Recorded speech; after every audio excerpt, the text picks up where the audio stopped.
Hi, my name is Eunice Feller here at Bread and Chocolate in Newton Highlands at our new location. And today we're going to be making our quiche, what we affectionately call our Big Sexy Quiche, and you'll see why. We're going to start with the crust of the quiche, which is going to hold all the goodness.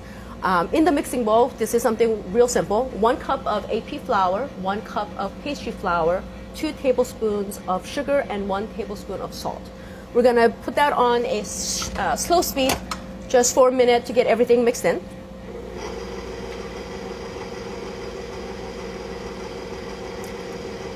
And once that's done, we're going to add some chilled butter. It's 8 ounces. And you want to cube it so it incorporates quickly before it starts getting too soft. So you could just dump it all in.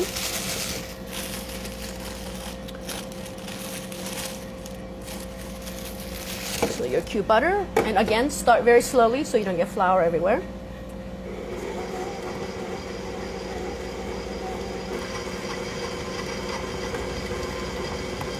And you're going to let that go until it gets to what we call sablé stage, which is wet sand. If you look at inside the bowl right now, you'll see the flour and the butter has come together into a nice crumbly texture, like this. So no big pieces of butter shown, but the flour has become this beautiful pale yellow from the butter.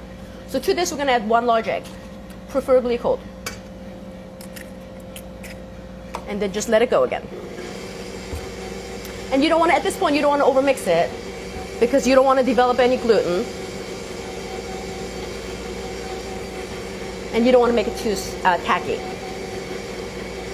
So, not even a minute. Take it down. And you know when it's ready. When you grab a bunch of the dough and you squeeze it and it holds together. Just like that. And at this point, it's ready to roll out. Now, if it feels too tacky to you at this point, you could cover it and chill it, and it'll be much easier to roll out. But actually, this is at a perfect stage to roll out. So we're just going to dump this out onto a clean table. And you're going to think it's not going to come together, but trust me on this.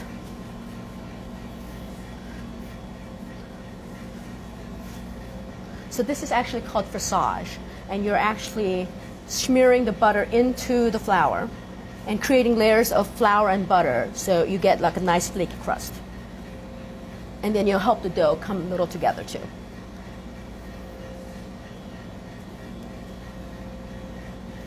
Okay, I'm going to gather all that up.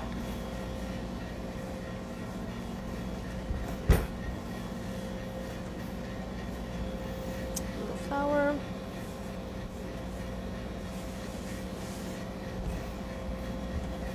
Get it onto a nice disc.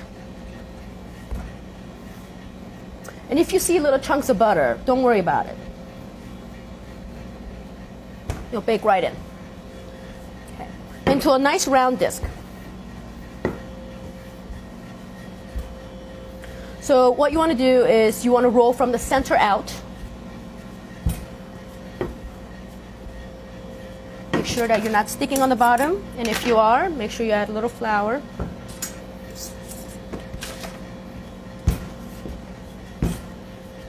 So we're going to actually make our quiche in a 8-inch by 3-inch pastry mold. So it's a big quiche, it's a lot of quiche. And you just want to make sure that you roll it out large enough that you have enough to come up the sides.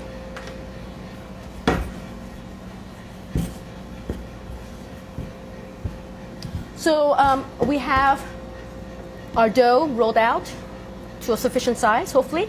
So we're going to carefully try to roll it on a rolling pin and transit it over. Now, because of the height and the acute angle of the pastry ring, you know, you might get little tears, but we'll patch that up and nobody will know.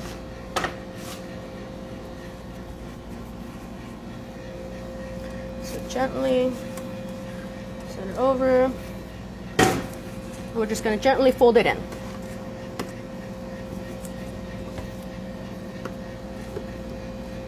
The key thing is if you see any tears or holes forming, that you actually patch them, because the last thing you want to have is your great, your beautiful custard weeping out of your quiche as you're baking it.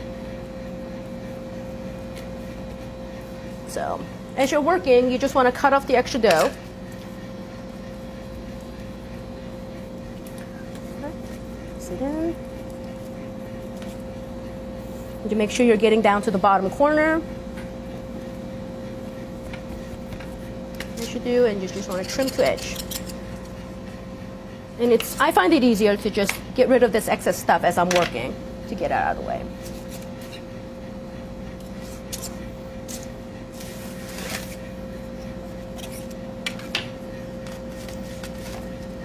So it's a little bit more work than your traditional short little quiches. But it's worth, because the best part of the quiche, I think, is the custard, and this holds a lot of custard.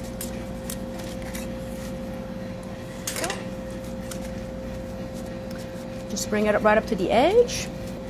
And I like to actually place it on the pan that I'm going to bake it on, because this is hard to move once you actually got it in here. So at this point, I like to chill the dough for about half an hour in the refrigerator, and during that time, we could actually make our filling. Now, for my favorite part of our big sexy quiche is the custard. I like to keep the fillings inside the quiche simple, because the custard should be highlighted. So we start with 8 eggs for our quiche, 8 large eggs, and 28 ounces of half and half. So there is quite a bit of fat in here, but it's worth it. So you're gonna give that a good whisk. Depending on the fillings you're using, you want to add a dash of salt, and I always like to add a little nutmeg, freshly grated nutmeg, into the custard. Make sure all your yolks are broken up. A little dash of salt, a little fresh nutmeg, and depending on the filling, you could add it into your crust before or after. I'm using 2 types of tomatoes today. We have some sun-dried tomatoes that's been processed with Parmesan cheese, and both of it, actually, both tomatoes and Parmesan cheese, has a high degree of umami, which gives it a great mouthfeel, big flavors, and the red is very pretty. So I'm going to actually take about a cup of this and add it into my mixture so it gets well incorporated into the custard. And then within the custard, you'll see nice little flecks of red.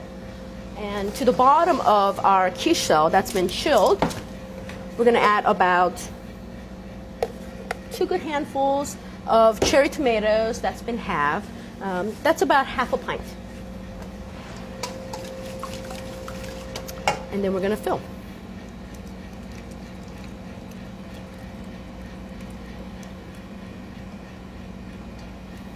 So you'll see that the custard doesn't go all the way up to the top. You're going to get a little bit of shrinking on your shell. So I take account for that, so we don't have a lot of overflow, but you're not going to have the extra dough hanging around. So this goes into a 350 oven for about an hour. Big commitment, just like love, but end result is going to be wonderful. So we'll see you in about an hour. So what you end up with after all that waiting patiently is a big monolith of a quiche.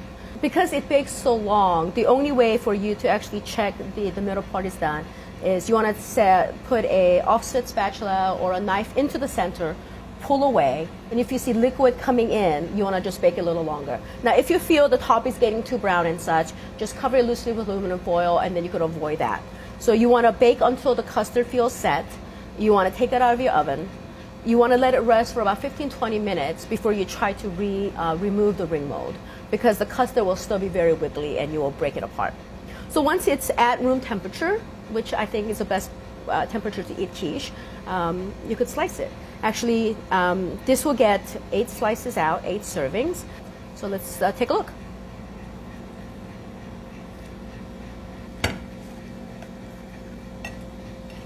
So nice big slice onto the plate. And you can see the flakes of the cheese and the sun-dried tomatoes and the cherry tomatoes. That'll give a nice juicy punch as you're going eating your quiche.